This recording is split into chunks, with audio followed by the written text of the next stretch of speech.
Bonjour tout le monde et bienvenue à ce 19e épisode du podcast de Board Game Québec. Et aujourd'hui, c'est un épisode un peu spécial en fait. On a reçu en entrevue la semaine dernière les gars de Jack Bro, en fait Jean-Thomas et Étienne, qui sont deux frères et qui sont venus nous parler de leur jeu Vikingar, qui est présentement en fait en campagne de financement sur Kickstarter pour une durée de 30 jours.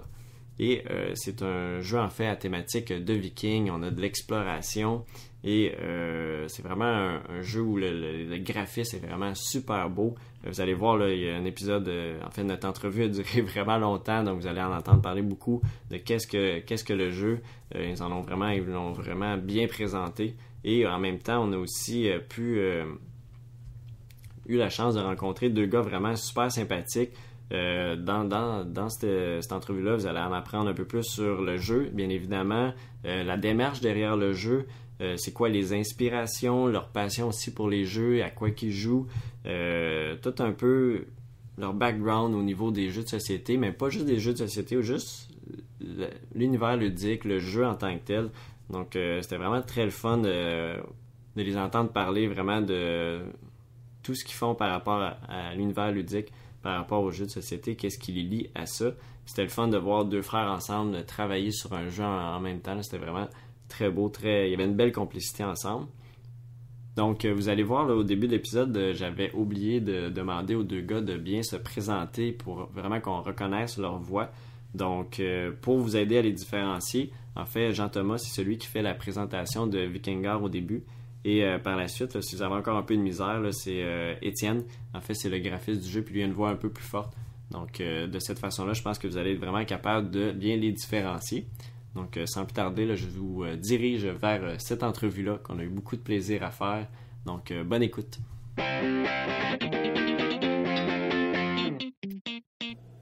Bonjour tout le monde, bienvenue. Dans le fond, aujourd'hui, on a une entrevue avec les gars de Jack Bro qui sont avec nous. Et je suis avec Marie-Lou aussi, comme à l'habitude. Donc, je suis avec Jean-Thomas et Étienne. Donc, bonjour à vous tous. Bonjour. Salut. Donc, le but de cette entrevue-là, c'est de parler de leur jeu Vikingar et aussi de leur compagnie d'édition un peu Jack Bro. Un jeu peut-être que vous avez un peu vu passer sur les médias sociaux. Là, c'est un jeu de thématique viking, mais c'est ça, je vais vous laisser vous en parler un peu plus, le présenter le jeu. En fait, Vikingar, c'est un jeu qui... En fait, c'est pas notre premier jeu. C'est un jeu qu'on a fait en deuxième parce que le premier, on l'a trouvé un peu trop complexe. Okay. Donc, on s'est dit quel jeu on pourrait faire. Et j'avais le goût de faire un jeu de pirate et d'exploration. Okay. Donc, tout est parti de cette idée-là. Et dans ma tête, les pirates, à un moment donné, ils arrivaient dans des bars ou des tavernes et ils jouaient à l'osselet. À des jeux de sleigh. Fait que ça partit un peu de ça l'idée d'exploration, jeu de sleigh, jeu de pirate. Étienne, il me dit... En fait, c'est ça. J'ai dit, moi, je préférerais jouer avec la thématique viking. Il y a plusieurs trucs de viking présentement, mais à l'époque... il n'y en avait pas. Il y a 2 ans, quand on a commencé, il y en avait un peu moins. Ouais. Contrairement aux jeux de pirates qui pullulaient. Ce mot se dit. Oui. Puis, donc, j'ai dit, pourquoi qu'on ne prend pas l'exploration, les vikings comme des explorateurs plutôt que des pirates.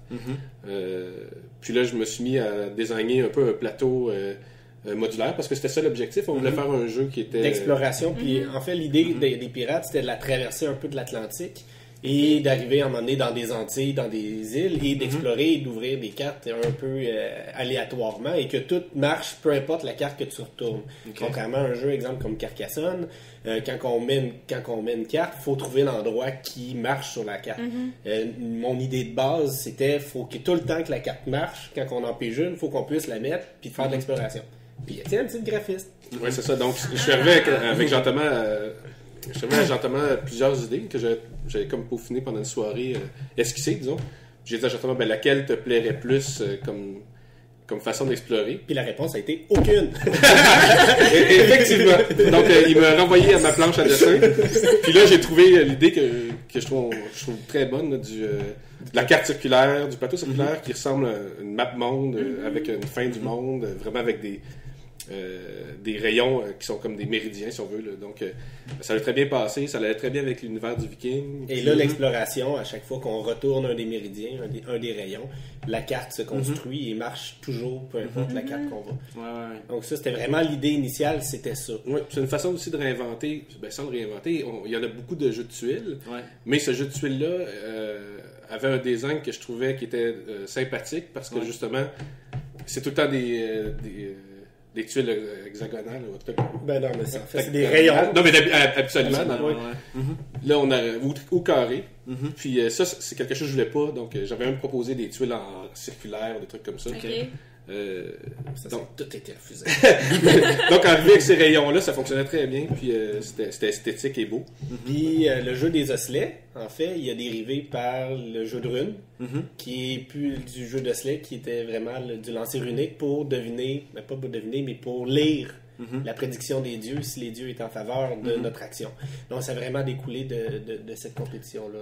Ce qui est intéressant, je pense, dans notre façon de concevoir, Jean-Thomas et moi, c'est qu'on est très ouvert à se faire critiquer, ouvert à se faire relancer, à changer nos idées, donc même à retrancher des trucs qu'on aime beaucoup. Puis on a décidé que on serait pas triste de se faire challenger un et l'autre. C'est arrivé plusieurs fois. Oui, plusieurs fois. Puis quand on regarde le jeu, c'est vraiment l'union de nos deux idées, de toutes nos idées, qui a donné un jeu qui se tenait bien. Puis on remet encore des zones en question. Puis des fois, c'est « Oh, je fais pas ça. » Puis ça se peut qu'après le Kickstart, si on a des commentaires qui reviennent toujours, il pourrait même avoir des choses qui seraient mises en question. Je pense que le jeu lui-même, il y a une maturité qui est très grande. Juste le prix qu'on a gagné au Plateau d'Or, le prix du public en mai, prouve que le public a vraiment apprécié. Le gameplay se fait super bien, c'est fluide. Il n'y a pas de zone d'attente nécessairement. Il y a une belle compétition. Il y a du hasard, mais pas trop. Mais c'est sûr et certain qu'il y a des petits détails qui pourraient être mis en question à la limite. Ben, l'objectif, au final, de toute façon, dans tout ça, c'est de faire un jeu qui est très bien, qui a une belle esthétique, qui est bien conçu, qui a une bonne qualité de production. Oui, on veut vraiment faire un bon jeu. C'est ça notre objectif, de se faire challenger pour nous. Ça fait partie de la création du jeu. On veut pas non plus être pris dans notre idée en disant non, les idées bonnes peuvent venir de partout. Donc, c'est sûr que le jeu, il faut le finir un jour. On n'a pas le choix, sinon on va construire toute notre vie. Donc, on a pris des décisions, on a arrêté des trucs.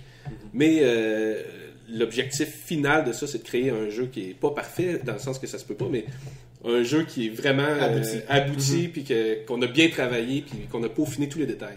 Parce qu'il y a un moment donné, le jeu que vous avez devant vous, que vous avez essayé, il est complètement différent du jeu qu'on a eu à un certain moment. À un moment donné, il y avait des ressources, il y avait du placement de ressources, il y avait de l'utilisation de ressources, c'était vraiment la base même de notre jeu au début. Puis on s'est regardé, puis on a dit à un moment donné, hey, on coupe ça. On coupe ça, ça marche pas, on complexifie pour rien. Puis on revient, ça marche pas, ça rallonge le jeu, ça complexifie. On a épuré au maximum pour avoir un jeu qui est simple, mais avec une belle complexité, sans être, peut-être pas complexe, mais une belle profondeur de jeu, mais sans être complexe. C'est ça qu'on souhaite. On souhaite rendre ça accessible aussi à un plus grand public. C'est un choix qu'on a fait. Faut faire des choix. Si tu vas plus complexe, ben là, tu vises un les plus gamers. C'est ça. Donc, on a dit, on veut faire un jeu qui est quand même assez familial, Ça va être léger. Non, c'est ça, parce que cette semaine, on se pose la question, c'était quoi le pourcentage de chance par rapport au pourcentage de stratégie, par rapport Puis on a dit que c'est probablement un tiers, c'est-à-dire un tiers de hasard, un tiers de stratégie, puis l'autre tiers, c'était quoi, donc? C'est quoi, j'avais ça? Ben, c'est pas grave. Il y avait 3 tiers là-dedans. J'ai voulu trouver à un moment donné. Ah oui, c'était un tiers d'adresse, exactement. C'est quelque chose que vous aviez pensé au départ, ça? Pas vraiment. Okay. Mais c'est pas vraiment un tiers d'adresse. Je serais pas prêt à dire ça. Il y a un petit peu... Oui, c'est sûr que le lancer de rune, il faut que tu apprennes à bien le faire. Mais je crois pas que c'est un jeu d'adresse, exemple, comme les jeux d'adresse qu'il faut tirer quelque chose sur une cible. On n'est pas à ce niveau-là. C'est pour ça qu'on le qualifie pas de jeu d'adresse. Mais c'est sûr et certain qu'il y a une zone qu'il faut tirer les runes, faut pas qu'ils ressortent. Donc, si tu t'appliques pas dans tes lancers, ça marche pas. Contrairement à un lancer de dés, tu le tires sur la table, Là, il faut qu'il y ait quand même faut quand même que tu prennes le temps de bien tirer les runes, mais c'est pas une adresse pour les positionner. Là. Puis on a vu des gens qui tentaient de lancer des runes d'une certaine manière, avis-vous intéressés, puis ils échouaient lamentablement, donc on peut pas penser... probablement que les Chinois qui sont en Chine, qui vont se pratiquer sans arrêt, vont finir par être capables de faire des trucs avec nos runes, mais pour le moment, le but, je pense, c'est de s'amuser dans tous les jeux, et tant pis pour eux s'ils se rendent là. Ça, c'est un truc, moi, je trouvais vraiment accrocheur dans votre jeu, les runes. Là. Puis au départ, tu sais, je voyais, bon, tu peux faire telle combinaison, puis debout, je comment tu peux lancer ça debout? Mais ça arrive quand même régulièrement. Ben, quasiment une fois par partie. Tu sais, sans le dire, je peux pas dire une fois par partie. J'ai déjà vu des parties avec 2-3 fois. J'ai même vu une partie que l'attaquant a fait une rune debout et le défenseur a fait une rune debout. Ouais. OK. Donc, ça arrive. Tu as fait des doubles runes debout. Des doubles runes. Ça aussi, ça Peut-être qu'on triche. Peut-être. Il y a la règle, c'est sûr et certain, qu'on fait que tout le monde autour de la table peut juger Ouais. du lancer et un peu en consensus peut dire que le lancer a été fait de manière frauduleuse. Ouais. Donc c'est sûr et certain, il y a quand même une limite dans la façon des lancers, là. Mais je suis pas prêt à dire que c'est du hasard quand même. De l'adresse. OK. Puis là, je me rends compte que je suis un très mauvais intervieweur. J'ai oublié de parler au début justement du plateau d'or que vous avez gagné. Et aussi que vous faites une campagne Kickstarter. Ça m'amène un peu à me poser, c'est quoi vos motivations à aller vers Kickstarter au lieu d'une autre plateforme? On sait, bon, c'est beaucoup utilisé, là. C'est comme la plateforme numéro 1 pour les jeux de société en ce moment. En fait, on le sait pas.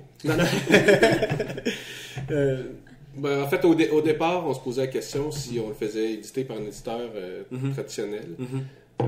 Comme c'est notre première aventure, on s'est dit que ce serait probablement bien de vivre l'aventure au complet. On a cherché des plateformes de sociofinancement. On s'est rendu compte vite que... en fait, ce qui nous a déclenché, c'est qu'on s'est rendu compte que même les éditeurs utilisaient la plateforme Kickstarter pour éditer les jeux. Ouais, c'est ça. Donc, quand on a vu ça, on a fait, bon, même l'éditeur... Pourquoi pour prendre le risque nous-mêmes si un éditeur enlève le risque en le faisant sur une plateforme de sociofinancement? Exactement. Donc, ça a enlevé un peu la raison d'être de l'éditeur dans un cas de même. Donc, surtout dans un cas comme Jean-Thomas et moi, où que Jean-Thomas c'est un très bon administrateur, un très bon chargé de projet, très bon dans le PR. Puis, de mon côté, au niveau design, je m'en sors pas bien. Je m'en sors pas mal, je veux dire. À couper au montage. Non, mais je m'en sors pas mal, ça va bien. Donc, puis j'ai plusieurs ressources. Donc, quelque part, on était capable de couvrir tout. On était capable de monter le Kickstart nous-mêmes. On était capable de se faire un petit site Internet nous-mêmes. On était capable de faire une vidéo nous-mêmes. OK. Donc, vous n'avez pas eu beaucoup d'aide externe? Les seules aides qu'on avait besoin, c'est au niveau de la traduction du français de l'anglais, s'assurer qu'il y avait une qualité dans le langage Parce que tout c'est ça. pas notre force. Exactement. Donc, c'est l'aide qu'on demande. Chercher. Puis les blogueurs, tous les reviewers qu'on a approchés. Moi, je te dirais que dans la dernière année, Étienne, il a dessiné beaucoup, il a fait beaucoup de concept art. Moi, j'ai lu beaucoup de blogs, beaucoup de personnes qui ont fait des récits sur YouTube de comment faire un Kickstarter. Donc, toutes les étapes à passer, qu'est-ce qu'il faut faire, qu'est-ce qu'il faut pas faire. Donc, dans la dernière année, j'ai fait une indigestion un peu de Kickstarter. Puis, donc, toutes les étapes qu'il faut faire, choses qu'il ne faut pas faire, on a essayé d'appliquer ça dans le cadre de notre campagne. Je me suis mis à lire sur les centres de fulfillment pour pouvoir faire le shipping aux backers. Donc, tout ce qui est la différence entre le fret puis le fulfillment. Donc, toutes ces affaires-là, j'ai fait des recherches pour savoir c'est quoi la différence entre ça. Il faut savoir avant de commencer la campagne. Aviez-vous intéressé? Ça va vite, hein? Aviez-vous vous intéresser? C'est assez compliqué quand même. C'est même très compliqué. C'est assez compliqué, tellement que moi, justement, je me suis occupé du design, c'était beaucoup de temps, mais toute l'autre partie, à cause du temps que ça me demande, des fois c'est presque ridicule à quel point je suis pas au courant. Je parle à Jean-Thomas, puis c'est comme, on va faire ça. Ok, parfait, je te suis. Puis je pense que c'est de là l'importance de séparer bien le travail, parce que on a aussi, il faut le dire, on a un ami qu'on a intégré dans tout ça, qui s'appelle Éric Poulain, puis lui, on l'a intégré parce que le travail est gros. Puis on s'attend aussi que si le Kickstarter marche, il y a beaucoup de PR à faire. De discussions en ligne. De réponses. Donc on voulait l'intégrer avant pour qu'il soit bien au courant de toute la démarche. Puis aussi, il est investisseur aussi dans le projet. Donc lui, il a décidé qu'il était prêt à mettre de l'argent pour nous aider. C'est lui qui a payé nos prototypes qui sont partis Ah, ça, c'est des on frais, veut un. tu sais. C'est des frais. C'est Des frais. lance, Puis Étienne, puis nous, on a des familles quand même assez nombreuses. Mais dans le fond, on est dans des situations qui étaient un peu plus difficiles à effectuer ces dépenses-là. Eric est venu nous aider Oui, à ce puis niveau-là. Eric s'occupe aussi de la partie Administrative. mais suivi Manufacture. avec l'imprimeur. OK. Ok. Donc, ce qui est intéressant, parce que là, ça libérait un peu justement à ce niveau-là. Ouais, ça doit être quand même assez lourd comme administration. Là. Oui, ben c'est de l'attente. Tu sais, tu écris ton courriel, t'attends la réponse, après ça, tu reposes la question. Il a mal compris, tu reposes 3 fois. Là, c'est sûr, avec Panda, ça va quand même bien. C'est avec eux qu'on va Panda produire, c'est Games, Panda ouais. Games. Donc, on est allé chercher un manufacturier qui produit de la qualité. Ouais. Il y a quand même une belle relation. Là, on a perdu notre contact premier, fait que là, il faut recommencer la discussion avec le deuxième contact. OK. Mais on a fait des quotes, Des soumissions. des soumissions avec plusieurs manufacturiers. Puis il y a certains manufacturiers que la réponse n'est pas si claire que ça. Là. Puis ils te donnent un prix, puis il t'a jamais posé de questions. Fait que tu fais comme, est-ce qu'il a vraiment bien compris mon besoin, puis me sorti un prix? Je suis pas sûr. Ouais. Est-ce que... Il faut comprendre aussi qu'on fait affaire avec la Chine. C'est Ouais, important. c'est ça. C'est tout un autre... quelque chose de compliqué. On a essayé au Québec de faire... Des soumissions? Des soumissions, mais en fait, on n'a pas fait 18. Là. On savait que c'était plus cher au Québec. Ouais. On a fait faire une soumission juste pour avoir une idée de combien ça peut être plus cher. Puis c'est à peu près 6 fois plus cher au Québec. Donc, c'est comme clair que on a dit, on va se retourner vers la Chine, comme tout le monde, avec un petit pincement au cœur, parce qu'on aurait bien aimé produire un jeu 100% québécois, mais c'est... L'aspect compétitif sera... En fait, c'est quand même très plausible de le faire au Québec, dans l'optique d'une... si quelqu'un, on prend les productions qu'il y a actuellement, les producteurs québécois, qui font des jeux publics québécois, qui ont leur propre réseau de distribution, qui font leur propre mise en marché, ceux qui existent actuellement, ça se fait. Ça se fait. Par contre, si on prend des micro-éditeurs comme Étienne puis moi, comme d'autres, Maxime qui est de Forminard, de Formidable, si on décide de se tourner vers un marché comme ça, vers des éditeurs des manufacturiers québécois, la seule façon de s'en sortir, ça serait d'avoir le jeu, de se le faire envoyer chez nous, puis de faire le tour des conventions nous-mêmes ou des boutiques et de vendre main à main, soit aux boutiques ou soit, encore mieux, aux consommateurs. Si tu es prêt à t'embarquer dans cette aventure-là, puis à faire du main à main, donc je vends et je te vends un jeu, c'est plausible de le produire au Québec parce que tu vas avoir la même cote. OK, ouais. Parce que tu vas faire produire ton jeu à 60$, puis tu vas le vendre 65$, tu vas te faire 5$ sur le jeu. Hein, parfait. Si tu le fais faire en Chine, tu vas le faire entre 9 à 13$, dépendamment de combien que tu... Là, ça dépend des jeux, ça dépend de quoi. Mais dans ces eaux-là, et ensuite de ça, là, il faut que tu le vendes aux distributeurs, il faut que tu le vendes qui vont le vendre aux boutiques, qui vont le vendre aux clients. Tout le monde va chercher beaucoup des d'intermédiaires. Beaucoup de cotes. Puis... On fait pas tant. C'est pas le but et pas de faire de l'argent avec un jeu, faut s'entendre. Ça veut pas dire que ça peut pas arriver. On sait jamais, mais c'est pas ça le but. Je pense que c'est à la longue, quand on a plusieurs jeux, ça peut devenir intéressant, mais on commence par un, de toute façon. Puis, je regarde au niveau de l'impression. Je pense aussi que ça dépend du type de jeu. Tu sais, un jeu de cartes, exemple. Ça se ferait mieux au Québec. Ça ferait très bien au Québec. Là, vous autres, vous avez beaucoup de composantes. Nous, on a un jeu avec beaucoup de composantes. Ce qui est cher, c'est la manipulation par les êtres humains. C'est ce qui est cher. Puis notre jeu, il faut monter la boîte, il faut monter les pieds. Donc, tout ça augmente les prix de façon exponentielle là, quand on fait ça au Québec. Puis on y va tout en punchboard. Puis notre plateau va être tout en punchboard. Nos cartes de clan vont être toutes en punchboard. Tous les jetons. Fait que ça Il va y avoir des heures de plaisir avec ça quand on va recevoir la boîte. Oui, mais ça fait partie du plaisir. C'est ça, justement. Il va être vraiment le fun. Il va être beau. Je pense que ça va être un beau jeu. Mais super beau graphiquement. Vraiment. Il est beau, puis on va le... Je me suis donné comme mandat de tout revoir, dans le sens que il n'y a rien de ce qui est fait présentement qui est permanent. Dans le sens que Puis qui est mature à 100%. C'est encore un prototype. Oui, c'est encore un prototype. Il faut que je prenne le temps de regarder la carte. Il y a des questions quand on a joué avec des gens qui nous posaient des questions sur on peut faire telle chose, mais c'est à cause d'un problème de design ou un truc comme ça. Donc moi, j'étais en train de tout revoir. Puis la notion aussi... Ça va être plus post-campagne. Oui, ça, c'est post-campagne, c'est ouais. sûr. Ça. J'attends, je me garde un peu de job quand même. Faut que je m'assure que si ça marche, il me reste de la job à faire. Puis, tu sais, dans les dernières années, nous, ça fait 2 ans qu'on travaille sur ce projet-là. OK. Environ, tu sais, pas à temps plein. Moi, je travaille à temps plein dans mon domaine. Je suis en technologie de l'information. Étienne, c'est un travailleur autonome en design. Ouais, en on s'en graphisme. doutait parce que Donc, c'était on a assez quand réussi, même... merci. on a quand même nos travaux, Ouais, c'est normal. respectifs. Donc, on fait ça de soir et de fin de semaine. C'est pas 2 ans de travail, Non, c'est ça. 40 ans. 40 ans c'est semaine. Il y a quand même l'avantage aussi que, justement, le fait que, pour le design, le fait que je sois travailleur autonome, ben moi, ça me permet de passer du temps sur mon travail. J'ai pas d'employeur qui va me c'est ça. frapper sur Ouais. les doigts s'il voit que j'ai fait 1 heure de dessin dans la journée. Là. Ouais, non, c'est ça. Ça fait que ça c'est aussi intéressant pour le développement du jeu. Là. Eh bien, c'est beaucoup de temps. Tu sais. L'autre chose, ça c'est plus pour notre compagnie. Je sais pas si vous voulez qu'on parle déjà de ça ou... Ouais, ben vas-y, je te laisse aller. En fait, Répondez à mes questions au fur et à Ouais, c'est mesure, ça, on n'a bon? même pas besoin de les poser. Voulez-vous poser des questions pour... Non, ben, justement pour la plugger ou...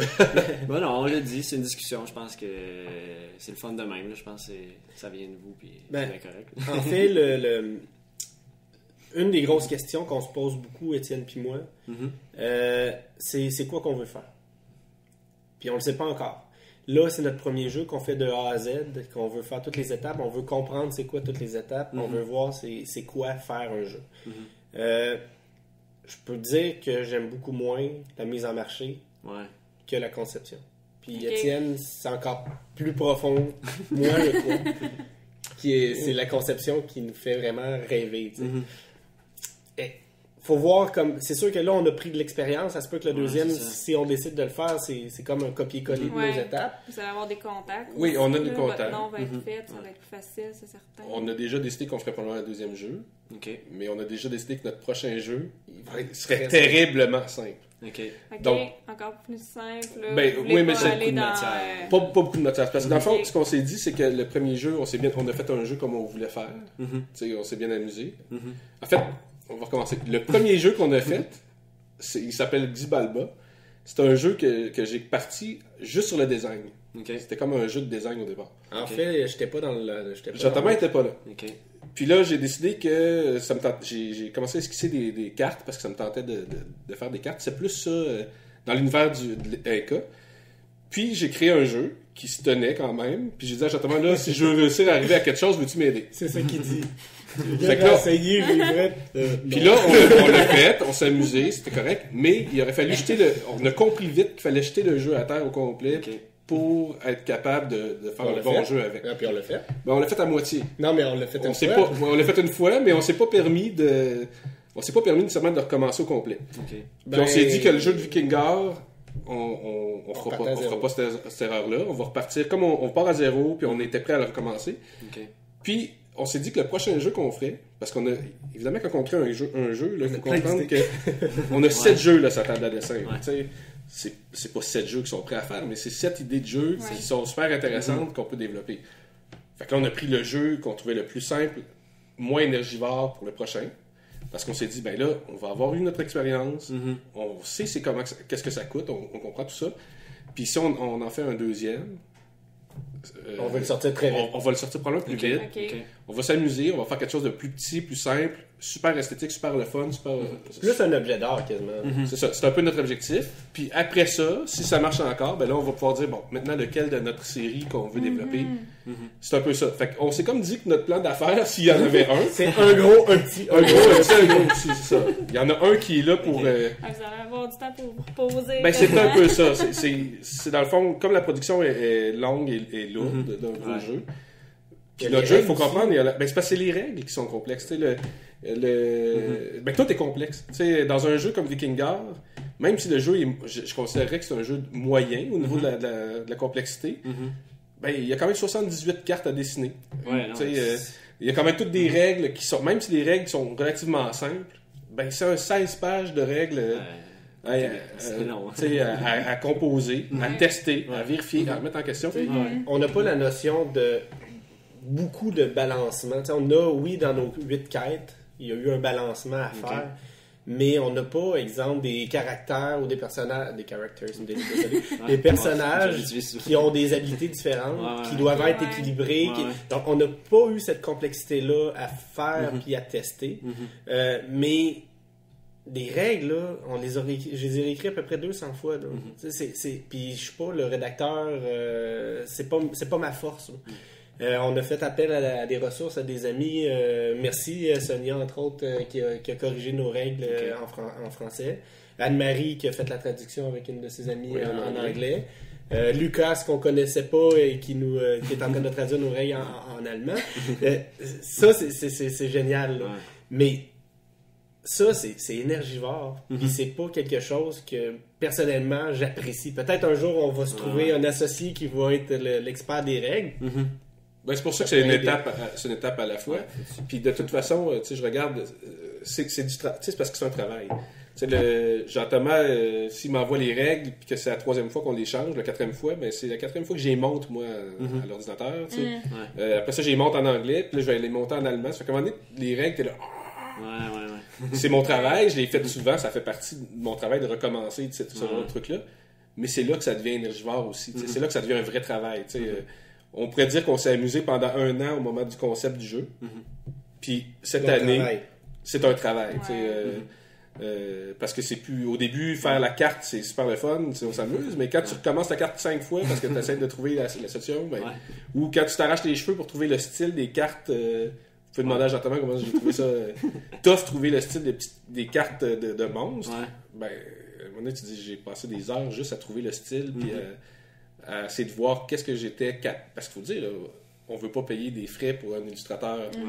Donc, je devais être capable de me taper 78 cartes. Avec le même style. Avec le même style en tant qu'illustrateur. Qui soit différente, mais qui fait ensemble. Exactement. Donc, il y a aussi un défi à ce niveau-là, dans le sens que je suis graphiste, concepteur graphique, illustrateur, mais c'est pas mon travail d'être illustrateur. Donc, je comprends la nuance.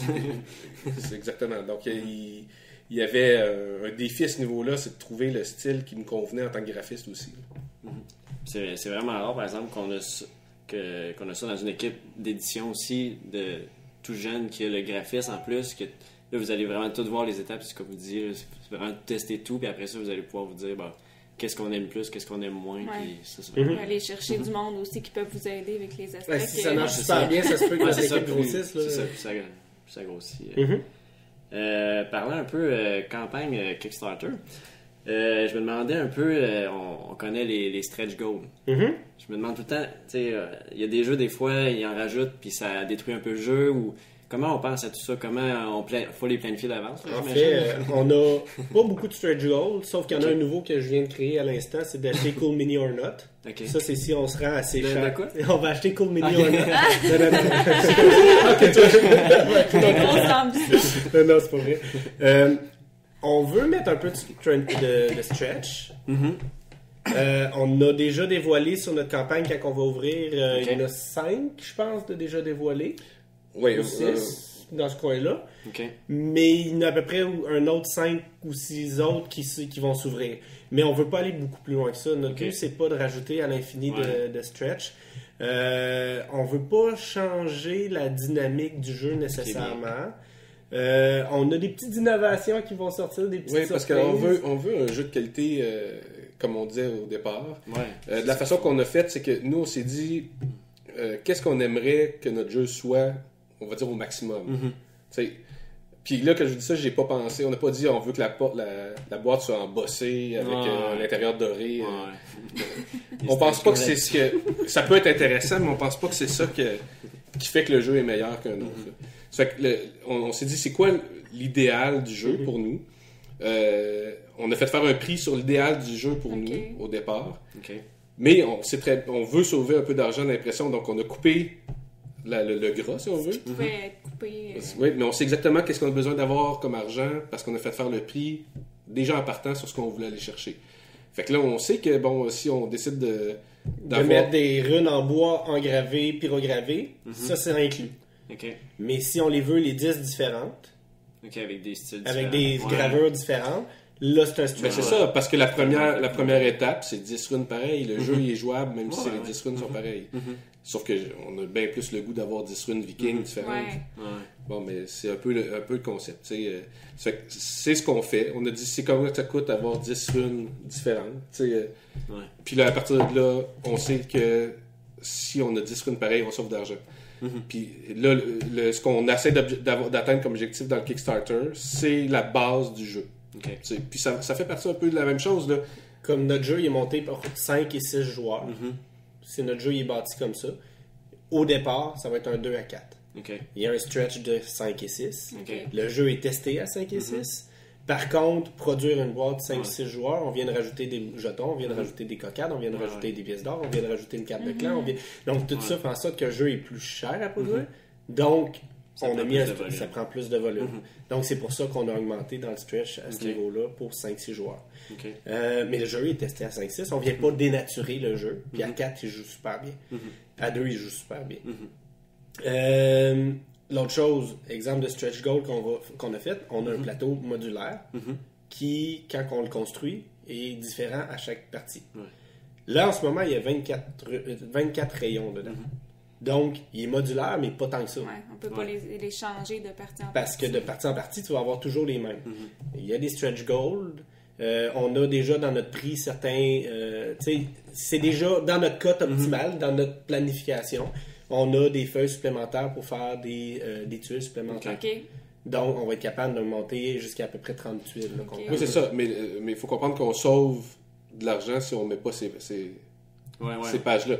Donc, si on ne réussit pas à aller chercher le nombre de backers nécessaires, ces pages-là ne seront pas inclus. Puis ça diminue le poids de notre jeu, ça diminue le nombre de pages imprimées.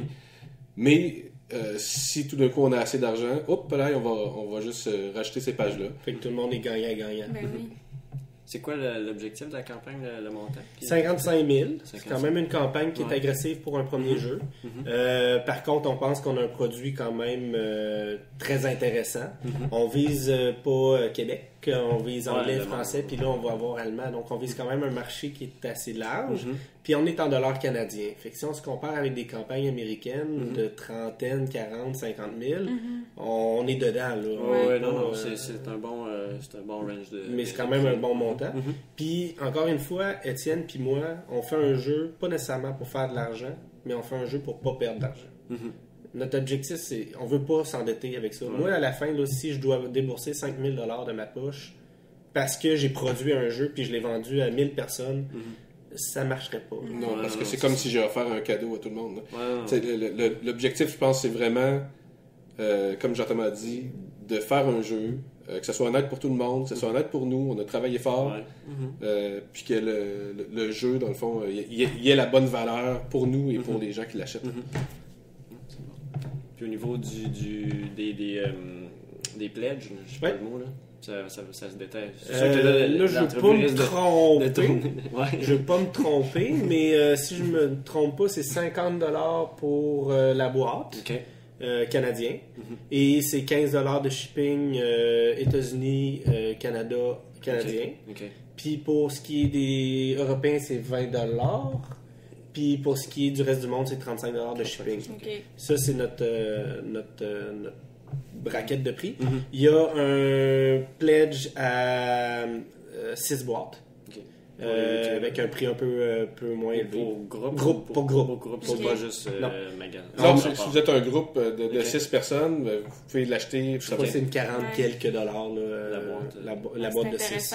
Non, mais c'est 250 $ pour 6. Oui, puis en théorie, vous sauvez sur le shipping aussi. Ouais, c'est ça. Ça fait que ça peut être super avantageux de faire ça comme ça. Ça revient le même prix de shipping, ou un peu plus. Un petit peu moins cher. Non, mais je parle... non, c'est pas 15 $, c'est à peu près... ça revient à peu près, je te dirais, je pense que j'avais calculé à 10 $ par boîte. Fait que une soixantaine de dollars dans ce coin-là. Faudrait, c'est tous des détails qui vont être vous allez pouvoir voir. La campagne va être sortie de toute façon. Puis après ça, il y a des pledges un peu plus originaux. Il y a un pledge pour quelqu'un qui voudrait se faire dessiner son visage par Étienne pour être un des chefs de clan. Ah, ça c'est cool. Fait qu'on a 6... il y a 6 cartes en fait, présentement, c'est... Peut-être plus si on a un pledge social de backers allemands. Si on atteint 250 backers allemands. OK. On inclut le jeu allemand également dedans. OK. Parce que nos boîtes vont être 100% bilingues français-anglais. OK. Tous les boîtes vont avoir 2 livrets de règles, 2 decks de cartes, puis cartes de clan français d'un bord, anglais de l'autre OK. côté. Si on va en allemand, qu'est-ce qu'on fait? Ben là, ça se peut que ça ouvre d'autres plans, d'autres faces. On va peut-être être pris pour avoir un côté espagnol aussi. Peut-être avoir un côté espagnol, mais ça nous prend un traducteur. Entre autres, il y a quelqu'un sur Jack Bro qui a demandé, et puis l'espagnol, j'ai dit, ben, s'il y a quelqu'un qui nous le traduit, on est ouvert. OK. Fait que, tu sais, moi je parle bien espagnol, mais pas assez Ouais, pour pas pour, traduire des L'aspect règles. technique, un peu de règles. Mhm. On n'est plus dans le Non, c'est je quelque vais en chose, voyage. là. Là, Fait que c'est un peu ça. Après ça, il y a un autre qui est notre king, les Ok. rois, il y en a 2. C'est qu'on envoie notre prototype original, notre plateau qu'on a imprimé, qui est un plateau qui est imprimé sur du plastique. Ouais, ouais. OK, ouais. Donc celui-là, on va le vendre. Donc la personne qui prend ce pledge-là, c'est 700$, Mhm. mais il reçoit le jeu dès la fin de la campagne, qui est réussi. Et il reçoit en plus sa copie normale, puis la Ok. copie prototype est signée par Étienne OK. Pimon. Ah, ça, c'est vraiment. Avec c'est un vraiment t-shirt. Avec un Avec un t-shirt. t-shirt. Non, ça. Et il y a un pledge pour s'il y a des boutiques qui nous écoutent ou des distributeurs, il y a un pledge à 2$. OK. Dans le fond, que c'est pour nous envoyer les infos, puis Ok. on va appliquer le prix avec eux. Dans le fond, c'est qu'ils mettent 2, puis on rembourse le 2 après ça, après le, Ah, OK, OK. pour qu'ils nous signifient, dans le fond, leur. OK. OK. Pour avoir une idée après ça, si vous pouvez En distribuer ou d'autres, imprimer, euh, imprimer plus et Ok. compagnie. La durée de la campagne, j'imagine 30 jours. Ouais, Ouais. 30 Assez classique. Oui. Ben, 60 jours, c'est un peu. Non, c'est très un long, peu je pense. fou, Je pense que 30 jours, c'est le standard. Le monde Mhm. est habitué. Fait Oui. que Ouais. faut pas déranger le monde dans leur habitude. Il faut que ça marche en 30 jours. Parce Oui, que, c'est au fond, ça. Ben, de toute façon, les gens le savent, si on a le goût de contribuer ou pas dans 30 jours, ils n'ont pas besoin Ouais. de 2 mois pour décider. Exactement. Non, c'est ça. Là. C'est Puis je pense que le but, c'est d'avoir commencé un peu notre visibilité. On a commencé déjà à en faire, peut-être pas assez, mais on en a quand même fait pas mal. ça. Mhm. Puis pendant la campagne, il va falloir continuer. Nos Ouais. blogueurs puis nos reviewers vont nous en faire un petit peu aussi. Ouais. Kickstart s'auto Ouais, s'auto-publicise. s'auto-publicise de aussi. certaine façon. Donc on va voir, on l'espère. Puis au pire, des pires, si la campagne marche pas, on l'annulera, puis on relancera. On fera des- C'est pas notre objectif, mais Formidable a fait un très beau jeu de cette Ouais. manière-là. Code, Oui, c'est ça. à Montréal, qui ont fait un jeu exceptionnel visuellement. Ça n'a pas marché la première fois, puis la deuxième fois, ça a été exception. Ouais, c'est ça. Et... Donc on serait pas... Non, c'est ça. on serait déçus, mais c'est On pas... vous souhaite que ça marche du premier coup, Ouais, mais c'est ça. je pense que côté graphique, c'est tellement beau que C'est je très serais vraiment accrocheur, surprise que ça marche pas votre campagne, là, sérieusement. En même temps, on veut pas vendre la peau de l'ours avant de. Ouais, non, c'est ça. Massacrer à la hache de Viking. Puis est-ce que vous avez prochainement des événements que vous pensez être présents pour faire essayer le jeu aux gens avant de commencer votre campagne? On est allé quelques fois aux journées ludiques. Puis on est Ok. allé à la Corrigan, on Ouais. est allé à la bibliothèque la semaine passée. C'est sûr et certain qu'au début avril, on va sûrement faire un ou l'autre de ces événements-là parce qu'on va être en plein cœur de notre Ouais, campagne. ouais, ouais. Le prochain, c'est probablement à la revanche pour le lancement. À la revanche, Le 19. le 19. En Ok. fait, La journée avant. le vrai lancement, c'est le 20. Mais nous, on veut, psychologiquement, juste pour le plaisir, symboliquement, OK. se créer un petit événement pour le faire. Tu sais, c'est un peu un lancement. Tu sais, c'est pas le vrai lancement si ça marche, mais on veut aller prendre une bière à revanche. Fait que ceux qui veulent se joindre à nous, ils vont être Ok. les bienvenus aussi. OK. Le dimanche au soir. OK. Pour que ça va être passé, mais en tout cas, je vais peut-être regarder, voir comment on peut placer peut-être avant la campagne, la sortie. Habituellement, nous autres, on sort tout le temps les mercredis, fait que ça donnerait le 21, là, si vous écoutez. Là. Oui. Mais on peut peut-être regarder, là, peut-être le placer avant. En tout cas, si vous l'écoutez, en tout cas, vous allez le savoir. C'est dur à planifier ça de même. Fait que, puis on n'est pas... c'est plate à dire, puis on est un peu à l'antithèse de la plupart de mes amis puis des contacts que j'ai eus dans le marché au niveau de l'auto-édition. On n'est pas du monde qui court les congrès, les Ok. conventions. OK. On en a fait un peu, mais c'est énergivore. Ouais, C'est énergivore. clair. Puis on est un peu... Puis il y Je a suis beaucoup trop vieux. il y a beaucoup de stratégies qu'on a dans notre Kickstarter qui est un peu à l'encontre du marché aussi. Pas du marché, mais tu sais, on essaie des affaires, on va voir si ça marche, mais on se fie pas nécessairement à ça doit être de même. Ouais. Ouais, des fois, sortir de l'ordinaire, c'est ça qui attire les gens aussi. Prends le jeu Kiwitin qui est sorti. Lui, il a dit je veux pas de stretch goal, moi. Puis là, le monde a dit ben voyons, mais il a fait une super belle campagne. Super belle campagne. Donc, je pense qu'il faut se permettre ce genre de volonté. Oui, puis de toute façon, c'est sûr que les stretch goals, on veut pas commencer à inventer n'importe quoi, mais les idées, comme je dis, ça vient... Depuis le début de la campagne, on était, pas de la campagne, mais de notre travail, on a toujours été surpris par les commentaires des gens sur Facebook. Donc, on ne serait pas surpris que quelqu'un nous dise Hey, avez-vous pensé à telle affaire? Qu'on fasse comme Oh, bon. On le rajoute. Mais il faut être souple parce que ça fait partie aussi de la création. Là. Si quelqu'un nous sort l'idée de la mort, tu sais, qui améliorerait le jeu incroyablement, tu sais, faut rester ouvert. Qu'on n'a pas pensé, on va vraiment s'asseoir pour voir qu'est-ce qu'on en fait. On en a déjà intégré des commentaires. Oui. Ben, c'est ça l'édition. C'est tout le temps prendre des commentaires puis prendre des bonnes décisions sur qu'est-ce qu'on va. Garder ses bons objectifs aussi là, de qu'est-ce que tu vises comme marché. On en a refusé aussi qui détruisait l'esprit de notre jeu, qui était ça serait mieux s'il n'y aurait pas de lancer de rune. Ben, je dis pas le lancer de rune, mais des fois des commentaires vraiment lancer de rune, pourquoi vous n'utilisez pas des dés? Ben non, ça marche comme. Non, mais sérieusement, on a eu des commentaires de cette nature-là. Puis à un moment donné, il faut, en tant qu'éditeur ou en tant que concepteur, dire non, c'est notre ligne directrice, c'est notre concept. Puis... c'est ça. Il faut aussi comprendre une chose, c'est que nous, on a une vision très ludique du jeu. Puis de la façon qu'on pense qu'il doit se jouer, notre jeu, c'est de façon ludique. On s'amuse. On n'est pas compétitif. Mais c'est sûr que c'est sûr qu'on peut tomber dans une gang qui va dire hey, le jeu, on veut pas qu'il, exemple, le lancer de runes, c'est un peu aléatoire. Oui. T'es conscient. Dans le sens, oui, il faut, si le monde se met à faire lancer les jets, parce qu'on a dit tantôt qu'exemple, si le tour de la table juge que le lancer est mauvais, on brasse, ben si on est au niveau olympique puis tout le monde surveille au poil, là, il n'y a plus de jeu. C'est que dans le fond, je pense que notre objectif, c'est que ça soit ludique pour tout le monde. Il y a certaines, je dirais pas des règles floues dans notre jeu, mais il y a certains éléments dans notre jeu qui c'est le libre arbitre des gens. On souhaite que les gens le prennent de même puis qu'ils s'amusent ensemble. On a eu beaucoup de plaisir sur le fait que, exemple, c'est un adversaire qui brasse les runes lors de la défense. Puis nous, c'est de la compétition, genre, hey, tu m'as eu tantôt, je vais t'avoir. Donc, il y a quelque chose de ludique là-dedans. Mais il y en a qui ont complètement détruit cette idée-là. Mais il y a des gens qui n'ont pas aimé ça parce qu'ils trouvaient que. C'est à cause de l'autre qui va me détruire, ça marche pas. Donc, c'est pour ça que, pour moi, le jeu, avant tout, c'est un jeu pour s'amuser. Ben, c'est le but principal. Hein? Exactement. Puis c'est notre façon qu'on l'a abordé aussi. Là. Puis c'est pareil, là, j'entends parler tantôt d'aller dans les conventions, tout ça, non, on l'a fait vraiment comme un jeu. On veut avoir du plaisir. On va avoir du plaisir en créant nos trucs. Puis on n'ira pas vendre 2 boîtes assis à une table pendant toute une soirée. Là. Ça serait pas cohérent. C'est pas dans notre... je pense tant que vous êtes conséquent avec votre démarche, c'est ça que vous voulez faire. Je pense que vous êtes libre de faire ce que vous voulez. C'est votre compagnie.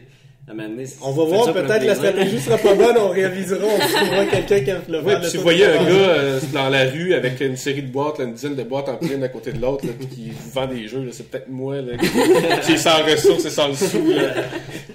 Donc, pour Vikingard, tout ça fait quand même pas mal le tour. Je pense qu'on a parlé beaucoup par rapport à ça. Ça fait pratiquement une quarantaine de minutes qu'on parle. Que vous parlez, là, on n'a pas parlé beaucoup.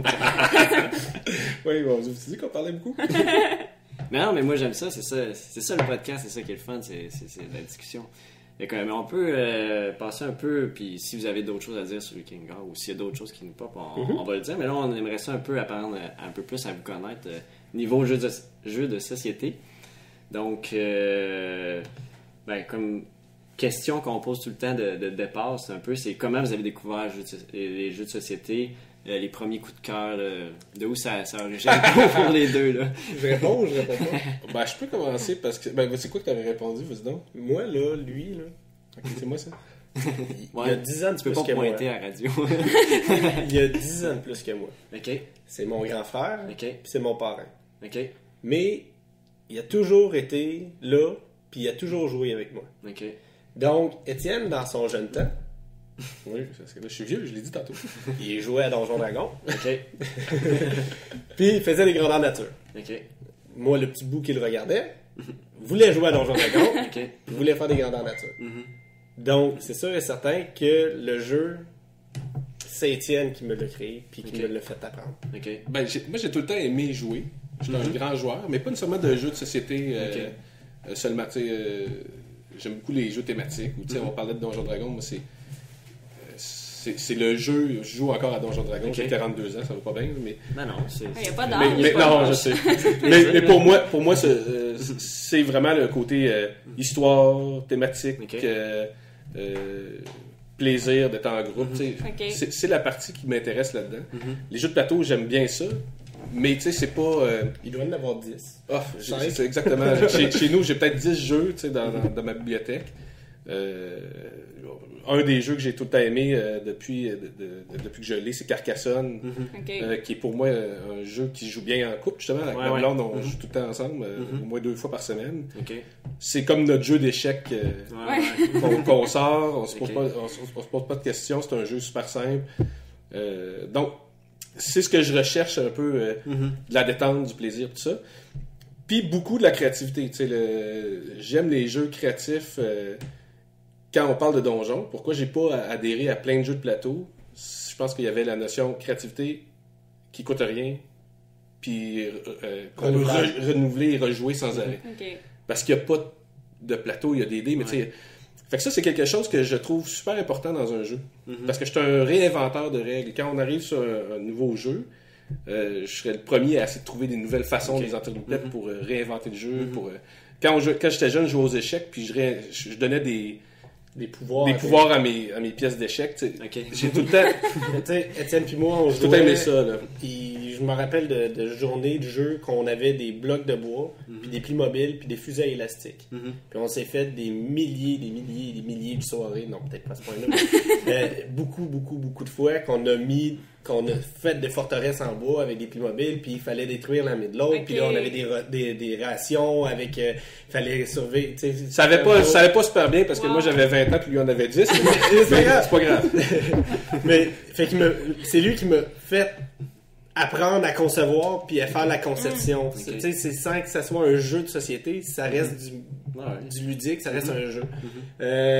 Il y a plein, tu sais, je me rappelle d'avoir joué aux échecs avec pas aux échecs, au dard avec Étienne. Oui. Puis on dessinait des avions, des parachutes, sur une feuille, puis on mettait ça sur le jeu de dard. Wow. Puis on avait chacun notre couleur d'armée, puis il fallait tirer les dards pour détruire les avions de l'autre. Donc ça reste un jeu de société.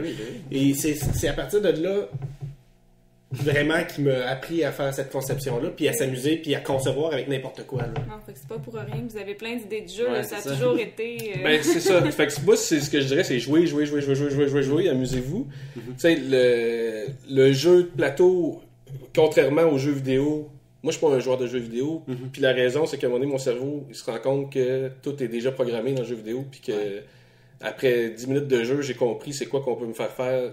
C'est où qu'ils veulent m'amener. Ouais.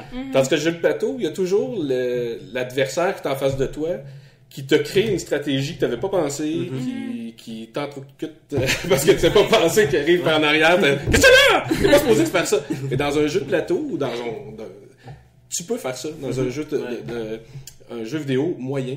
Donc, même que je joue à des jeux vidéo, j'invente des règles. Je joue à Minecraft avec mon fils, là, puis on s'invente des règles de Minecraft là, qui se peuvent. Age of Empire, vous Age of construisez Empire. pendant 5 minutes, pendant 2 heures, ils construisent leurs armées, puis ils disent on se fait une attaque à tel endroit. C'est ça, j'invente des règles avec mon fils en jouant à des jeux de jeux vidéo. Fait que je pense que c'est ça qui est important. C'est le centre de la créativité. Je pense que c'est ça que j'aime le plus dans ça. Puis moi, de mon côté, Étienne m'a appris à créer de cette manière-là. Puis j'ai fait, exemple au cégep, j'allais au comité jeux de rôle, au comité qui avait des jeux de plateau. J'ai appris à jouer à Magic, j'ai appris à tous ces jeux de cartes-là. Ce qu'Étienne a moins fait au niveau de ce genre de gameplay-là. J'en ai un peu plus qu'Étienne, peut-être 5-6 fois plus. Il en connaît plus aussi. J'en connais plus au niveau des règles, des mécaniques. Je m'informe un petit peu plus. Ce qui est important aussi dans la créativité, parce que Jean-Thomas m'a souvent sorti j'avais une idée, supposons, puis Jean-Thomas me disait « Ouais, j'ai vu ça dans tel jeu », fait qu'on était capable de comparer, voir un peu, pas faire pareil. Être documenté, c'est super important. Il faut dire que il y a un point positif à pas avoir plein de jeux, c'est que tu restes vierge au niveau du cerveau, mais le côté négatif, c'est que tu manques de documentation pour aller plus loin. Là. Puis moi, je dirais c'est la faiblesse de notre compagnie, c'est qu'on n'a pas une ludothèque de 5000 jeux chacun. Là. Je pense que si on avait une faiblesse Jack Bros, ça serait ça. Mais vu qu'on a toujours joué, vu qu'on a toujours créé, vu qu'on a... Mais il faut juste faire attention en regardant si ça existe-tu. Puis là, souvent, quand j'ai une idée, je pose des questions à du monde qui ont des ludothèques de 5000 jeux, puis je dis « T'as-tu déjà vu ça? Ah non, j'ai pas vu ça. Ok, ça a des chances que... Fait que c'est un petit peu ça, je pense, si on avait une faiblesse de Jack Bros, ça serait ça. Mais... Puis, tu sais, comme chez nous, ma blonde, moi, elle aime jouer aux jeux de société, mais il faut pas qu'il y ait de compétition. OK. Elle joue pour jouer. C'est encore plus ludique qu'Étienne. C'est, je joue pour jouer. Puis je me fais du fun à jouer. Mais dès que j'ai besoin de calculer moindrement, puis que tu peux me bloquer en plus, oublie-moi. Fait que, tu sais, ça, c'est les coops. On joue beaucoup aux coops. Ça, on a joué, on a fini quasiment... Zombicide. Là, on est dans Mace and Mystic qui est un peu plus qui est un peu plus simple mais qui est agréable. Là, j'ai fait quelques pledges cette année sur des Kickstart de plus de ce type-là. Fait que, par exemple, Tiny Quest. Oui, le jeu avec les meeples. Les meeples que tu peux plugger les item meeples que je trouvais cool, qui étaient des petits meeples que tu pouvais mettre des boucliers et des dents. Ouais, ça j'aimais ça. Puis l'autre c'est Alchemist Quest. Ouais, ça se peut, je sais pas. C'est un espèce de donjon dragon mais avec des personnages qui ont tous leur animal là, fait qu'ils ont tous un chat, il y en a un qui a un chat, il y en a un qui a un... Fait que, ils sont vraiment drôles les personnes, puis c'est toutes des minis, puis j'ai pas de jeu vraiment avec des minis à part Zombicide là. Mice il n'a pas tant que ça, mais lui il en avait quelques-uns, puis je le trouvais original, je le trouvais beau là. J'ai fait backer V Commandos, mais... il est disponible, moi je l'ai acheté. Mais je pense pas que ma blonde accrocherait tant que ça. Mais moi j'ai bien aimé. Là, c'est un beau jeu québécois. Ouais, vraiment très bon jeu. Ouais. Ça m'inspire. J'ai perdu ma question. Mais je vais y revenir à mon autre question par rapport à Vikingar finalement. J'en reviens, là, je suis même pas mon concept. Au niveau des inspirations, un peu, tu disais, tu as un peu une ludothèque modérée, qu'on pourrait dire. Donc, mais qu'est-ce qui t'inspire, qu'est-ce qui vous a inspiré au niveau du jeu? Il n'y a pas d'inspiration de... Non, aucun jeu. C'est parti. C'est pas vrai. Non, mais c'est pas vrai. On peut pas dire que Carcassonne n'est pas dedans, mais ça ressemble pas à Carcassonne du tout. Là. C'est pas ça, mais il y avait une notion de tuile qu'on aimait bien, là, je pense. Mais ça, c'est une inspiration de placement de tuiles. Mais je te dirais que le jeu qui est le plus proche au niveau conceptuel, c'est le jeu de cochon allemand. C'est un jeu à boire que tu tires des cochons, puis selon comment ils tombent, tu as des conséquences ou des actions à faire. Des cochons en plastique. Fait que, c'est vrai. quand je parlais d'osselets dans le jeu de pirates, puis ça me provient, en plus, le jeu d'osselets, ça me provient de Donjon Dragon, que dans mon premier personnage, j'avais des osselets. Je faisais de la lecture d'osselets, puis quand c'était dangereux, ça venait. Fait que ça m'a toujours resté en moi, fallait que je le fasse. Donc, dans ça, les osselets, je savais pas trop comment utiliser ça. Puis là, on a décidé de faire des runes. Puis là, j'ai comme fait, le jeu de cochon, quelqu'un m'avait montré. Fait que là, c'est à partir de là, le positionnement et compagnie. En fait, on peut pas dire que les dominos ont pas aidé non plus, là.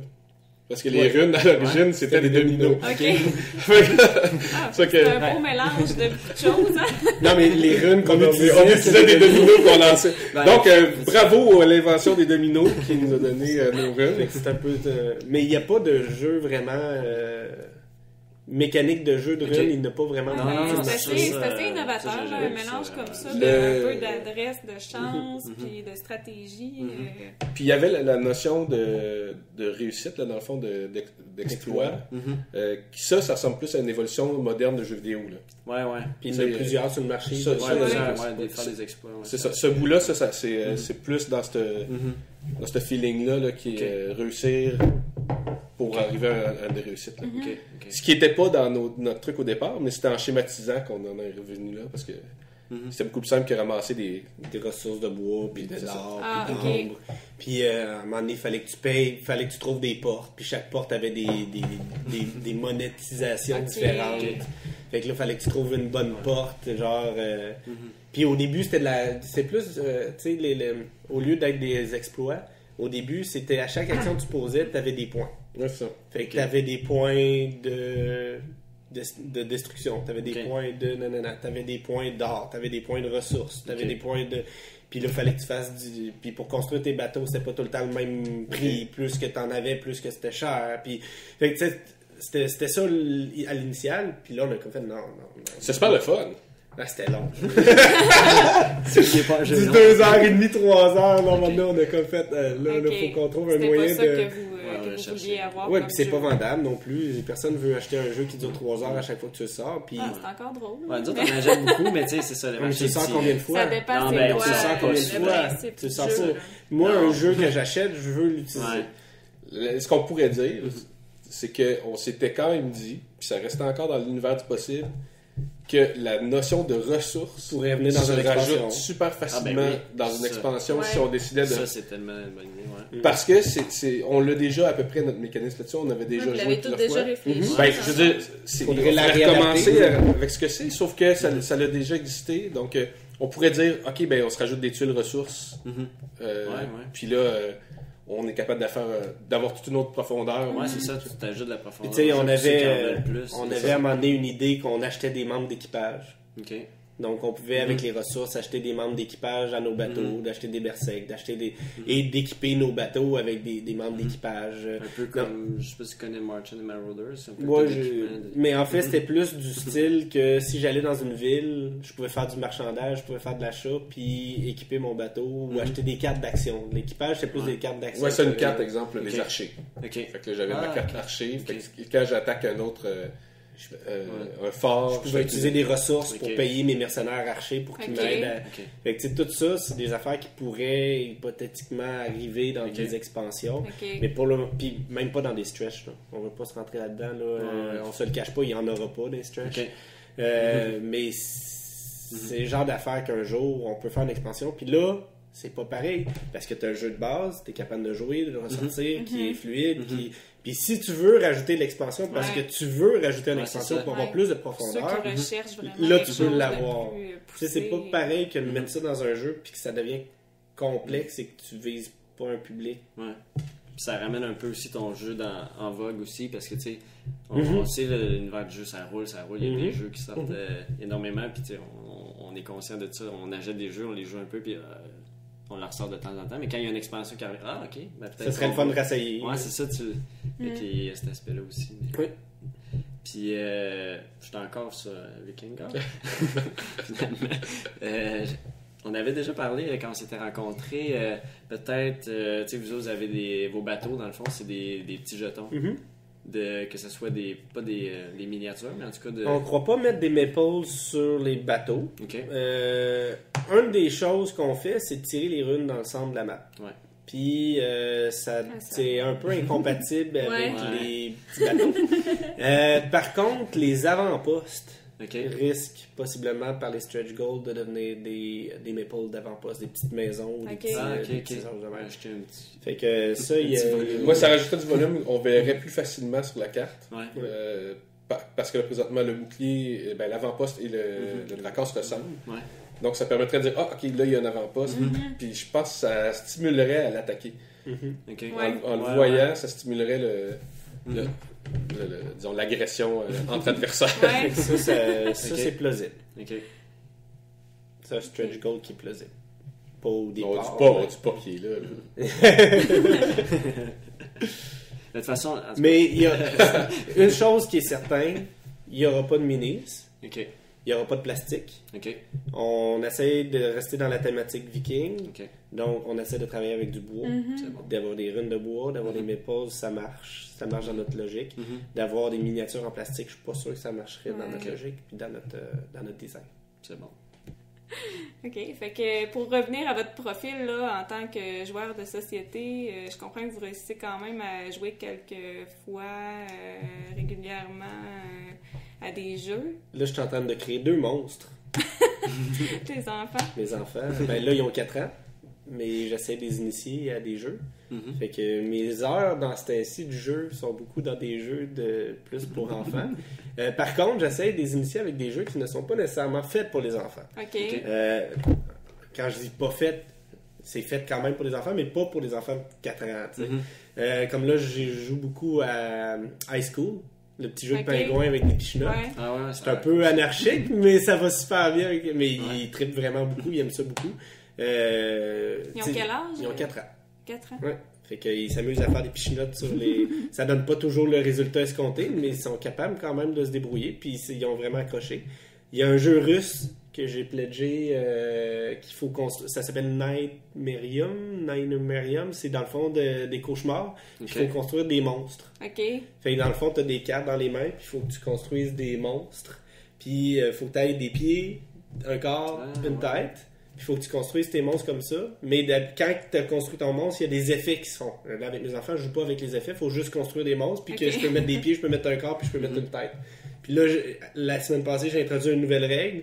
C'est que si le monstre est tout de la même couleur, on fait jeter une carte aux autres parce qu'il est de la même couleur. Fait que je commence à introduire des règles graduellement dans un jeu que généralement c'est pas beaucoup plus vieux. Ben, 11, 10, 11 ans. Fait que j'essaie de les initier à ce niveau-là. Là. Fait que ça, c'est mes heures dans ce temps-ci. Sinon, c'est tout sur la création des figures. Ah oui, c'est ça. Ben, moi, je joue à Donjon Dragon aux 2 semaines. OK, c'est bon quand même. C'est pour ça que c'est long à dessiner. Ouais, c'est ça. Après ça, Carcassonne, je dois jouer 2 fois par semaine, peut-être. OK. Je joue à des jeux avec mes fils, mais plus des jeux de cartes, genre Uno, le jeu Monopoly. Comment ça s'appelle Monopoly Cartes. Ouais, en cartes, là. OK. Donc, c'est plus le genre de jeux qu'on sort, qui sont des jeux rapides. Puis ma conjointe aussi. On est des gros amateurs de risque. On a bien trippé sur risque. Okay. J'ai joué à toutes les semaines pendant quasiment 2 ans. OK. C'était comme notre jeudi risque. C'est comme t'as des passes là que tu joues juste à un jeu. Non, mais ça permettait de réunir la gang. De réunir les mêmes personnes autour de la table, avec des invités. On avait tout le temps 4 personnes qui étaient là, plus invités, des fois 3 plus invités. Okay. Puis ça nous permettait de boire notre bière tous les jeudis. Puis comme c'est tout le temps le même jeu, t'as aucune réapprentissage. T'as pas réapprentissage. T'arrives avec le jeu, tu le mets, puis tu pars ton jeu. Puis la seule chose qu'on réapprenait, c'est qu'on avait risque 2210, risque du Seigneur des Anneaux, risque de... Fait que, la gang, chacun avait son risque. Fait que chacun avait son jeu de risque. Fait que là, on arrivait avec les 4 jeux de risque, puis à quel on joue ce soir. Okay. Ça a été super amusant pendant 2 ans, jusqu'à temps que la gang se sépare un peu. Fait que je pense que j'étais assez traditionnel là-dessus, puis ma blonde est moins... premièrement, son seul but dans un jeu, c'est de me tuer. Donc, c'est pas... Non, Nancy, elle veut pas gagner. Elle veut me détruire. Elle veut détruire Étienne. Elle a gagné si elle me détruit. Donc, à un moment donné, tu te dis, C'est pas bon, pareil. tu perds un peu de plaisir à jouer à des jeux de Fait société. que les jeux coop, on oublie ça. Non, mais il faut qu'il y ait un but dans un jeu Puis Nancy, les jeux de coop, elle aime pas non plus tant ça. Surtout quand il y a des traites. Là. Avec le traite, elle aime pas ça. C'est comme... T'as s'arrêter, me semble. Traite de te détruire. Oui, non, mais ça marche. Non, mais je pense qu'elle aime mieux le type de jeu de stratégie, compétition, tout ça.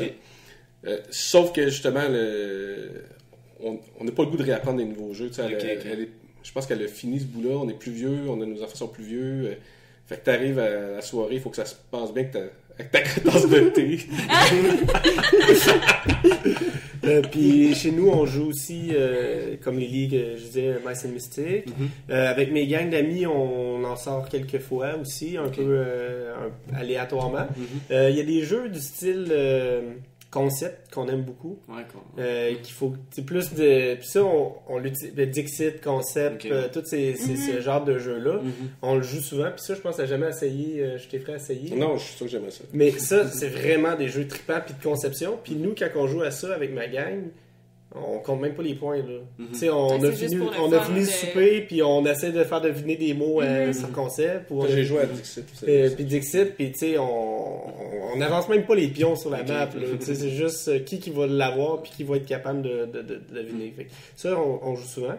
Puis avec mes fils aussi, qu'est-ce que je joue souvent dans ce temps-ci, c'est des jeux comme Tridomino, ou des jeux que tu as des couleurs, puis c'est comme un peu des dominos, mais il faut que tu puisses mettre... c'est quoi l'autre jeu que tu as chez vous? Blocus, c'est le fun. Blocus, qui est C'est bon des jeu couleurs. aussi, là. Mais non, c'est pas Blocus. Lui, tu as juste ça ressemble à des dominos, mais 2 ou 3 couleurs, puis il faut que tu mettes les Ah couleurs. non, qui est-ce que se ça collent, c'est... Regarde comme ben dans Non, moi j'ai un jeu pour enfants, c'est Tridomino. C'est que t'as des chiffres 1, 3, 4, 5, puis il faut que tu mettes le 1 avec les 1, les 4 avec les 4, les 5 avec les 5, Ok. puis il faut que tu places ton domino, puis il faut que tu... Oui, ben ça, on joue à ça aussi. C'est le genre de jeu-là. C'est parce que c'est des jeux qui se jouent tout seuls. Hein. Je pense que quand on parle de faire un deuxième jeu simple, ça pourrait être dans cette tangente-là. Tu sais, dans Ça, parce que- les gars, ça leur permet de conceptualiser que là, il y a des 1, il faut que je mette des 1. Ok. Fait que ça, je travaille beaucoup avec ça. Ça aide à apprendre Ouais. en Ouais, même mais temps. Ouais. c'est ça qui est bon là. Dans les jeux, là, c'est d'avoir un aspect. Puis ils ont éducatif. plein de jeux à Noël éducatifs. Mais j'aime pas les jeux éducatifs, je les trouve plates. Ok. C'est ça, Ben, que Ils je sont sens. vraiment que ça focusés. soit, Ouais, ouais. ouais. C'est ça. Fait que j'aime mieux essayer de trouver comme...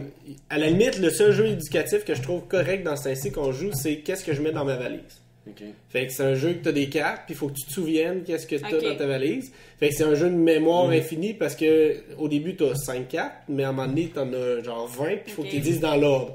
Fait que tu sais, je mets des bas qui puent, je mets des sandales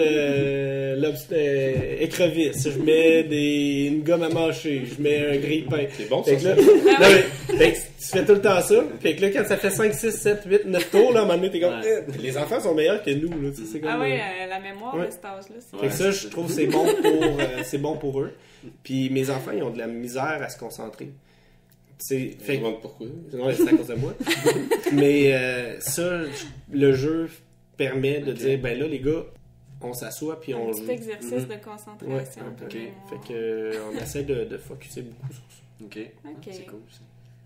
Puis au niveau des thématiques, y a-tu quelque chose là, qui vient vous rejoindre?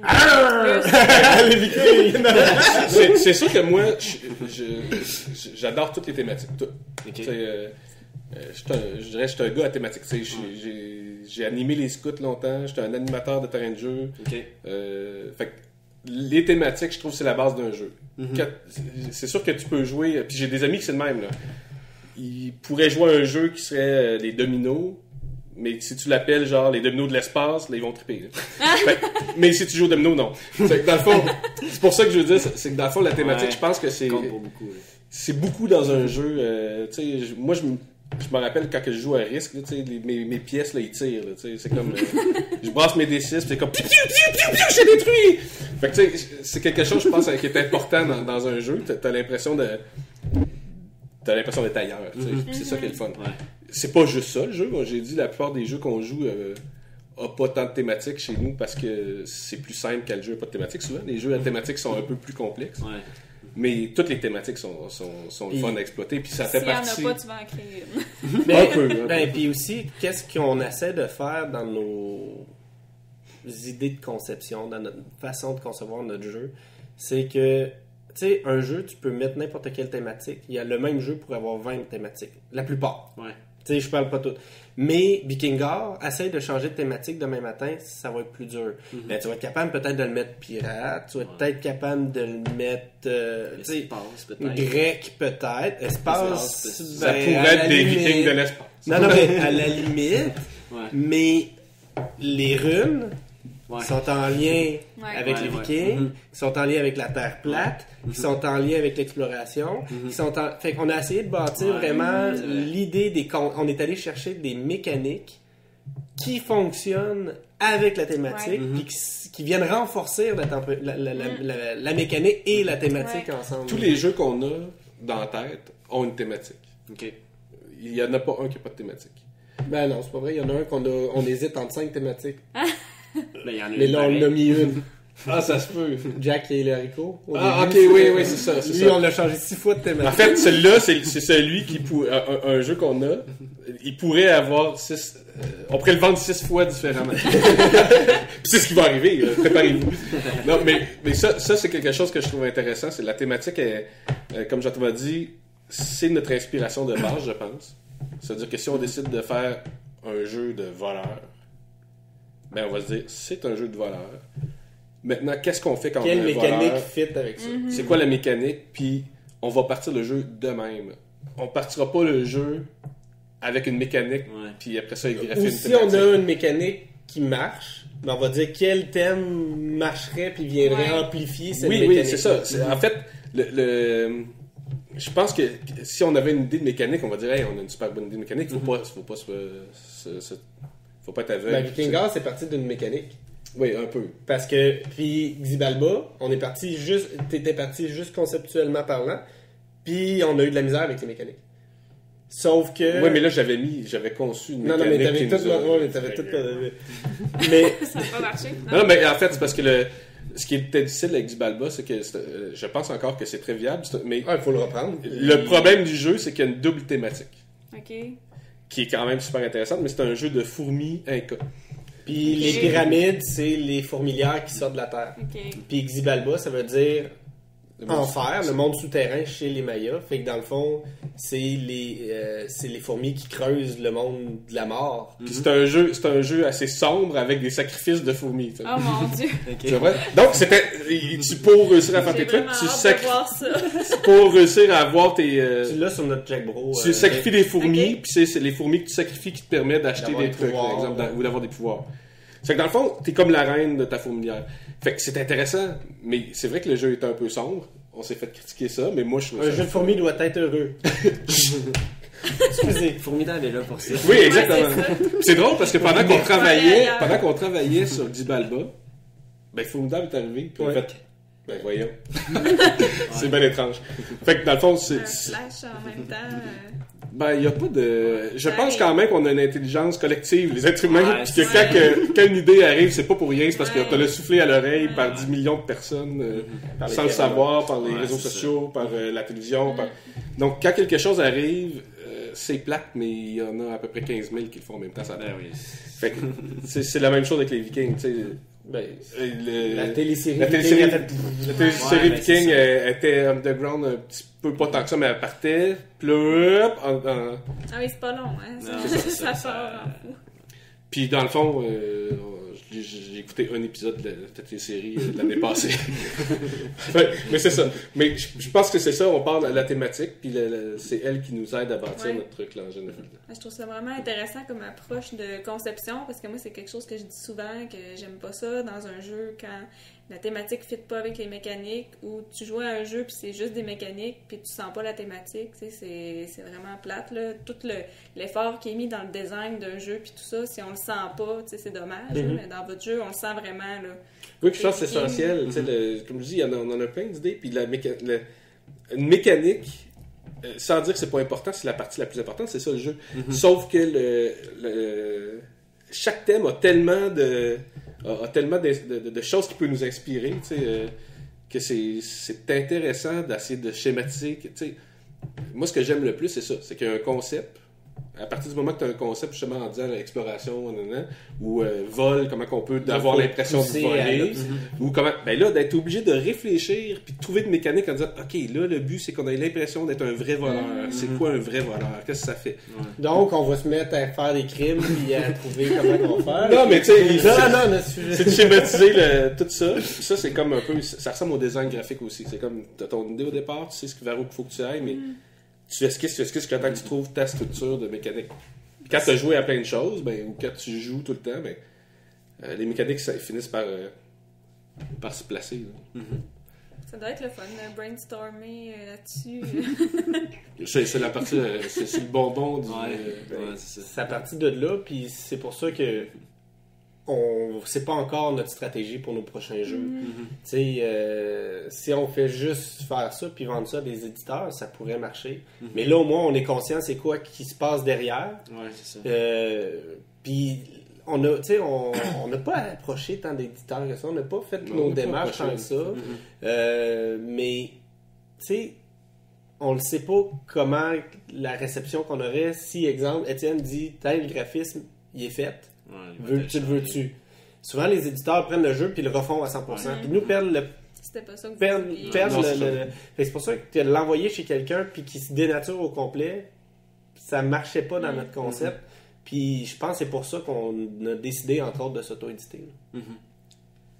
Puis peut-être que vous l'avez répondu à cette question-là, mais c'est quoi le jeu là, qui vous fait capoter ces temps-ci? À part Vikingar, bien sûr. Mais... Bah, c'est même pas vrai, parce que dans le fond, là, il me fait capoter parce que j'en ai fini.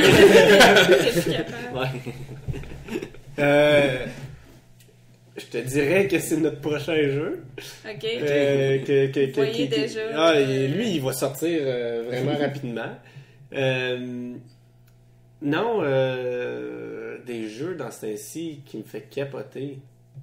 Ben moi j'ai pas eu trop le temps de redécouvrir de nouveaux jeux. La seule chose que je peux dire, j'ai même pas joué, mais quand j'ai vu un jeu de Cubs... Oui, Code. Code, c'est ça? Avec les cubes. Oui, c'est... Quand j'ai vu le design des cubes, le design du plateau, la façon de bouger les cubes, j'ai pas joué, là. Je sais même pas si c'est le fun. Mais il y a quelque chose au fond de moi qui dit mon Dieu que c'est bon. Et moi, il y a High School qui m'a complètement déstabilisé. Ça, c'est une création géniale. OK.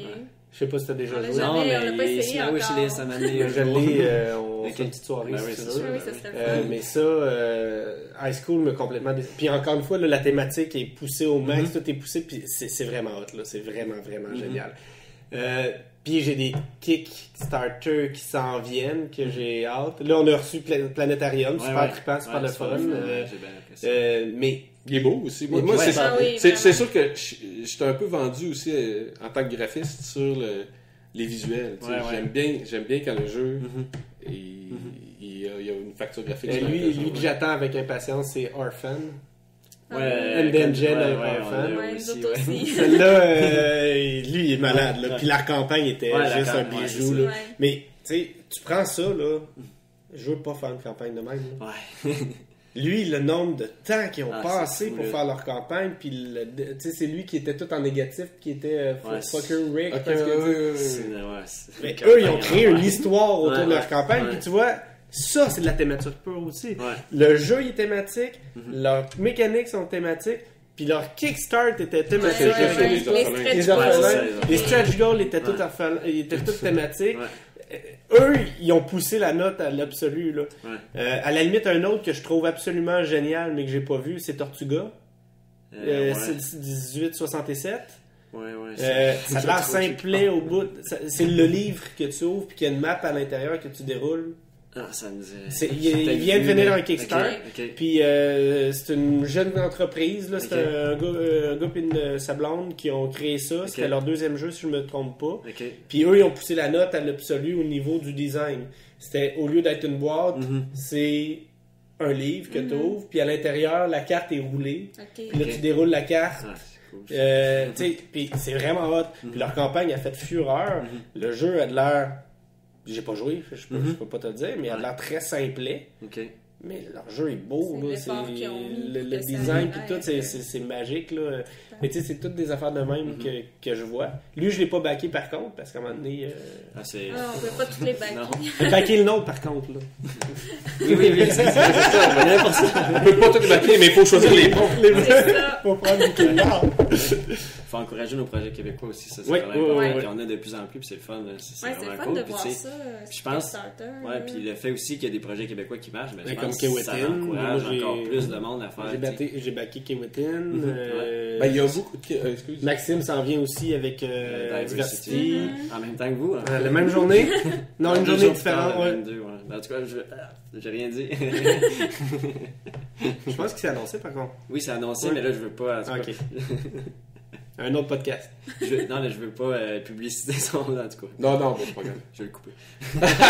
Ah non, mais c'est Maxime, faut Voilà, oublier. Non, mais il y a beaucoup de créateurs au Québec, tu sais, puis il y a beaucoup de joueurs tu sais, de jeux. Puis je pense que ça nous sert. Tu sais, ça fait une grosse diversité de jeux. C'est sûr que le marché du jeu est incroyablement fou. Saturé. Parce que c'est complètement saturé. Fait que, tu sais, ça fait partie de la création. Je pense qu'on le sait en partant que tu es une goutte dans un océan de jeux. Là. Fait qu'il faut pas le faire dans un but de devenir célèbre ou que notre jeu de Si ça marche, devienne tant riche. mieux. Ouais, c'est ça. Mais c'est ça.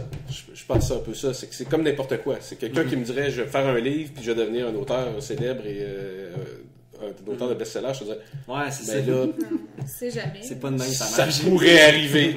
Il n'y a rien qui nous dit que ça arrivera pas, mais tu vas te battre, tu vas être dans un espèce d'univers. Tu sais. Ouais, c'est ça. Fait que je pense que c'est un peu la même chose. Et un tu sais, jeu, là, juste pour vous mettre c'est une un création. peu notre idée de notre conception de la chose, sa blonde, elle dit si tu me payes une épicerie, je suis contente.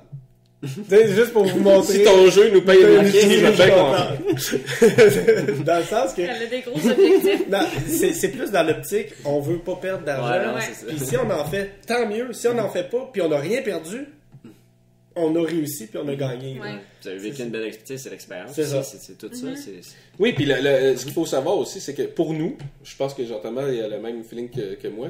Si ça marche bien, notre Kickstarter, s'il marche, ben ça va valoir la peine d'en faire un autre. Dans le sens que Ça vous je- donne je- aussi Ouais, le ça courage va. d'en faire Ouais. d'autres. je dirais jamais à ma blonde, je me relance dans un autre projet comme ça. Si on n'a pas fait une scène. Si ça n'a pas marché pantoute, Ouais. là, tu sais.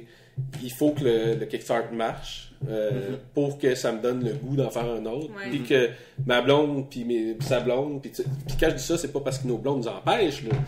C'est plus Ben, que c'est Non, du mais temps, c'est du hein. temps. c'est du temps. Ça fait qu'à un Ouais, moment c'est donné, est-ce que ça vaut la peine de l'investir là-dedans? Ou, tu sais, ma conjointe pourrait penser, t'es graphiste, Étienne, si tu mets tout le temps que tu as mis dans ton jeu pour d'autres clients, on va être riche. Ouais. Tu sais, Puis moi, ma blonde a dit, puis c'est correct, elle me dit, tu passes tout le temps que tu veux, ça me dérange pas, mais c'est pas du travail, c'est du jeu. Je dis, non, là, rendu où qu'on est, c'est plus du jeu, c'est du Ouais. travail. Fait que là, tant et aussi ton longtemps temps. qu'il n'y a pas un revenu d'argent qui rentre, puis qui dit, exemple, hey, on s'est fait de l'argent avec notre jeu, elle dira jamais que c'est un travail. C'est Puis du temps, elle n'acceptera pas que je fasse 20 jeux comme ça, que hey, le nombre d'heures qu'on a mis là-dessus, Ouais, ça doit être incroyable. c'est énorme. Là.